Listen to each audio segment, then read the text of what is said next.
Nouveau jour, nouveau drone. Aujourd'hui, nous allons tester le Cinewoop Audity RC XI20. Le plus petit, le plus compact et le plus rapide des Cinewoop qu'on a testé jusqu'à maintenant, selon la légende. On va commencer par voir ce qui se cache dans cette boîte. Donc, il y a l'air d'avoir pas mal de choses. On va regarder les hélices qu'ils nous proposent. Ouais, pourquoi pas. 51 mm, 4 pales, c'est des Gempan. On a un petit pad pour amortir les atterrissages, un peu de visserie. Ce qui m'étonne un peu, c'est qu'il n'y a pas de câble de connexion pour paramétrer le drone sur Betaflight. On a un petit châssis en spare, donc au cas où on casse le premier, grâce à ça on aura du rechange. Et finalement, un petit stickers Audity RC. Je tiens à dire que c'est une marque qui est encore peu connue, mais qui, pour le coup, est vraiment sympa. Dans les échanges que j'ai eu avec eux, ça se voit qu'ils sont vraiment à l'écoute des pilotes. Ça change de beaucoup de grosses marques. Et je pense que rien que pour cette mentalité-là, et le fait que ce soit aussi accessible, eh bien, c'est une marque qui mérite notre attention. Donc, voilà le drone. Emballé lui aussi dans un petit blister. Ça fait un peu penser à l'emballage du Flywoo 85. Bon, attendez, on va charcler ça tout de suite. Et voilà la bête.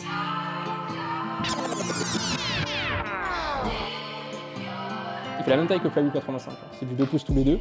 Donc là on voit le Flylens et là on voit le Audity RC qui a l'air limite un petit peu plus compact. Par contre, la différence principale c'est que celui-ci était en 2S et là on est en 4S, donc on a un voltage 2 fois plus élevé. Les moteurs sont aussi beaucoup plus gros. On est en 12,05 en 5500 kV, donc c'est quand même beaucoup. Le VTX c'est toujours un O3 full. Une grosse antenne derrière, donc c'est une antenne taille standard contrairement à l'autre avec des plus petites antennes. On voit qu'il y a un gros condensateur qui dépasse derrière et on est en crossfire bien évidemment. Et là pareil c'est un Immortal-T taille standard, donc niveau signal on devrait être vraiment pas mal. Sinon voilà, il a l'air bien conçu, les ducts sont un peu mous, grosse plaque en carbone, ça promet. Donc là je vais brancher une lipo, faire mes paramétrages, binder à ma radio et puis on va commencer à voler avec et voir ce que ça donne.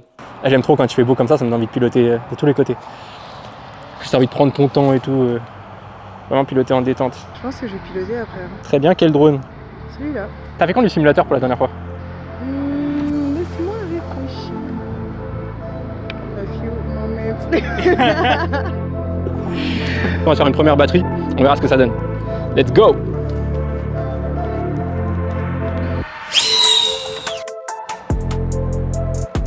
Ouh! Et il dive bien. Il dive super bien.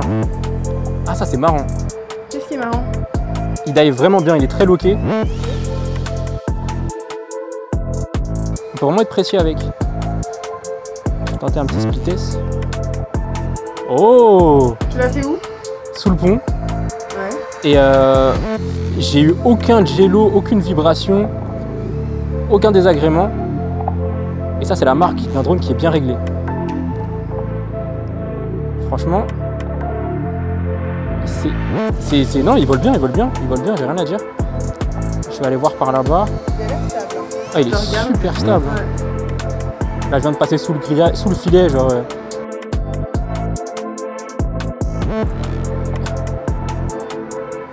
J'ai envoyé un gros split test. Ouf! Tu es autour de là? Ouais, je suis autour du gros arbre. Okay. Ah, j'adore.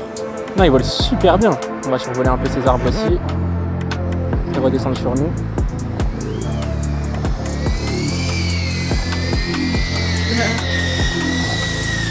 J'adore. Il a l'air super stable. Ah ouais non, vraiment. Et même pour faire de l'accro, genre là je fais des split tests, ça ne vibre pas. Et j'ai pas grand chose à dire. J'essaie de me trouver un petit défi qui pourrait... Attends, je reviens, j'essaie de le voir à la caméra. Ok, attends, j'arrive. Ça tu vas le voir à la caméra là.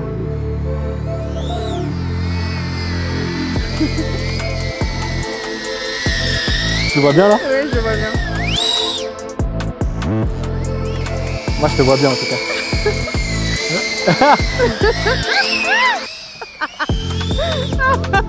Je suis vraiment à l'aise avec, j'aime trop. T'as dû tourner dans tous les sens avec la caméra. Avec la caméra.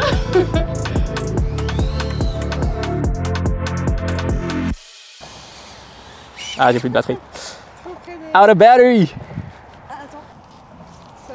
Franchement, je sais pas si vous allez me croire, hein, mais la tête de WAM qui éclate le Flylens, il vole beaucoup mieux que le Flylens 85. Il a un peu plus de poids, il a plus de masse, et ça lui confère une forme de de stabilité. On dirait qu'il est sur un rail, quoi. Tu le pilotes, tu lui dis d'aller tout droit, il va aller tout droit, il va pas trembler. Tu lui dis de monter, il va monter, descendre, il va descendre. Il est bien tuné, il dive droit et c'est vraiment cool. On va refaire une batterie. Est-ce qu'on est prêt? Prêt. Allez, let's fucking go. Ah, on commence direct. Ah merde. Ah, on n'a rien vu.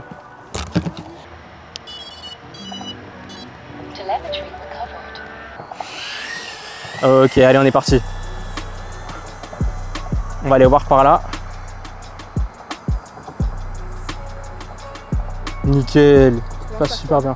Je viens de passer dans le trou, dans le feuillage. Je vais remonter par le grillage qu'on disait tout à l'heure. Et on va même faire un power loop.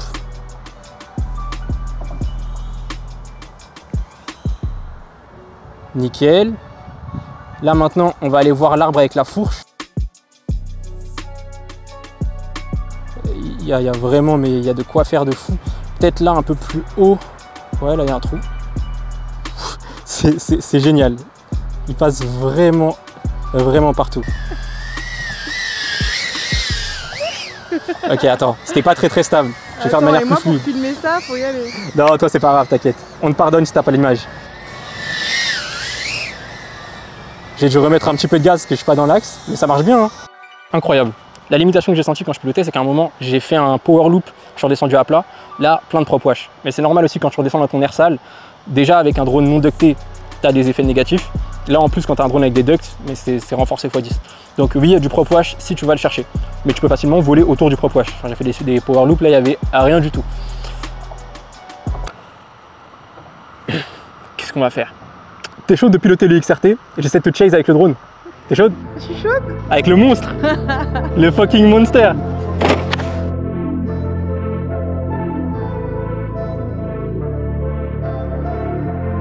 Ok. Ah oui.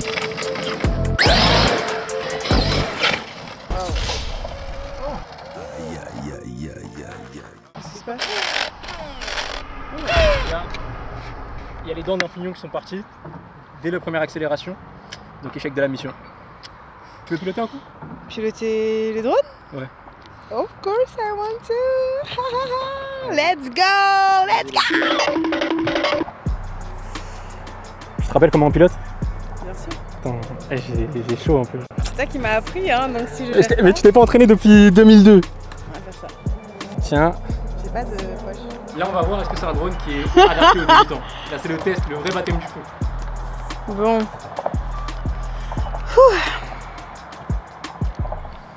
Ok. Yes! Là, tu te sens bien? Ouais, de fou. Ok, nickel. Ouais. C'est un peu. C'est un. Pas loin. Oui, j'ai vu. C'est un peu violent, c'est un peu agressif. Les rates? Non, c'est moi qui suis violente et agressive. Là, tu t'en sors bien pour l'instant. T'as vu Continue à ça? gérer comme ça, fais ça en détente. Mais wesh! Ah merde! T'as fait quoi? T'as fait un roll de ouf avec Mais j'ai tout. voulu faire un. Mais tu vas pas faire un roll quand tu mets du gaz. Toi, t'es là, tu prends la confiance trop vite. Eh, c'est le drone, il est mort. Pas de problème. Non, il est pas mort, il est pas mort. Il est pas mort. Après cette première session avec ce drone, ben, je vous le dis, je suis agréablement surpris. En vrai, il vole super bien, c'est trop cool.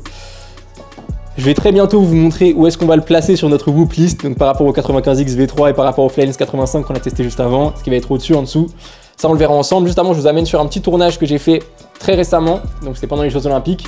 J'ai filmé les espaces d'accueil des athlètes, donc là où ils allaient se restaurer après leurs épreuves. J'ai dû faire des plans en intérieur des lieux, etc. Je l'ai fait avec ce drone-là, et donc voilà, je vais vous mettre les images, et puis en même temps, je vais vous donner mon ressenti. Yo, on est à la Adi House. C'est un lieu incroyable qu'ils ont monté pour les Jeux Olympiques, où il y a tous les athlètes qui viennent après leurs épreuves. Je suis avec mon gars, FPV toujours. Voilà le setup qu'on a ramené aujourd'hui. Donc, XI20 Pro, forcément, celui qu'on utilise. En dessous, il y avait le Flylens 85 au cas où, un 95X avec une GoPro Naked et le Pavo 25. Là, il y a la radiocommande, donc la Radiomaster Boxer, le chargeur, les lipos juste à côté. Il y a les Goggles 2 et finalement les filtres ND, les microfibres, c'est là-dedans. On peut mettre la webcam face, s'il vous plaît. Les gars, on est dans le rush. Au début, peut-être, ici, essaye de te mettre un peu 3 quarts, c'est comme ça pour qu'on voit un peu. Pas trop parallèle, ouais. Plus, peut-être tu peux t'éloigner un peu du truc. les gars. Voilà, là on est bon. La veille de ce tournage, j'ai testé chez moi différents 2 pouces et 2.5 pouces que j'avais pour voir un petit peu avec lesquels je me sentais le plus à l'aise. Et étonnamment, c'est avec le X620 que je me sentais le plus à l'aise. Donc j'ai pas hésité, je l'ai pris avec moi sur ce tournage et au final, j'ai pas regretté du tout. Il était vraiment très agréable à faire voler, il réagissait bien à mes demandes, il était loqué, précis. Le lieu était assez large, donc c'était vraiment pas compliqué techniquement. En plus, les demandes étaient assez simples. Donc j'ai passé un bon moment en le pilotant. Après examination des rushs, je me rends compte qu'il y a quand même pas mal d'effets haut bas, donc il a tendance à monter et à descendre. C'est des mouvements qui sont un peu embêtants parce que c'est des mouvements qu'on ne peut pas effacer en stabilisation. Mais pour faire en sorte que ça ne se produise pas, c'est assez simple aussi. Il suffit soit de se familiariser encore plus avec le drone et comprendre sa courbe de gaz, soit tout simplement ajouter de l'expo dans la courbe de gaz sur Betaflight. C'est une chose que j'ai fait entre temps. Et donc maintenant, je n'aurai plus ce problème. Et je pense que ça fait de lui vraiment un drone idéal. Non, mais même, je crois, C'est vrai? It flies great. It flies really good. This guy. Ah ouais, c'est carrément cool. Non mais c'est cool, là ils vont kiffer. Là il analyse en même temps, c'est ça? Ah, that's beautiful. La question à 10 000 €, où est-ce qu'on va te placer sur la tier list? Vous connaissez déjà la top list les gars, maintenant elle est sous forme de tier list, donc ça va de D jusqu'à S. S c'est supérieur, c'est ce qu'il y a de mieux, D c'est ce qu'il y a de plus éclaté. Donc là on a le 95X V3 qui est en B. B c'est pas mal, c'est quand même un score honorable. À l'époque, quand il est sorti, il était vraiment génial. Maintenant, forcément, il y a eu pas mal d'innovations technologiques entre-temps. Donc, le marché du drone a évolué. Aujourd'hui, c'est pas le drone que je recommanderais en premier, mais ça reste quand même une valeur sûre. Le Flylens 85, il est en A parce qu'il volait simplement mieux, il est plus récent. Malgré tout, il y avait ce problème de poids qui me tirait vers le bas et qui m'empêchait de garder une altitude constante tout le temps. Et donc ça, je trouvais ça embêtant. C'est pour ça qu'il n'est pas tout en haut. Voyons voir où est-ce qu'on va positionner notre X620 Pro. Bon, on va pas faire de suspense pour rien. Hein. C'est mérité, il est en S. Il est en S pourquoi? Parce qu'il vole mieux que tous les autres 2 pouces qu'on a testés jusqu'à maintenant. Je suis désolé les gars.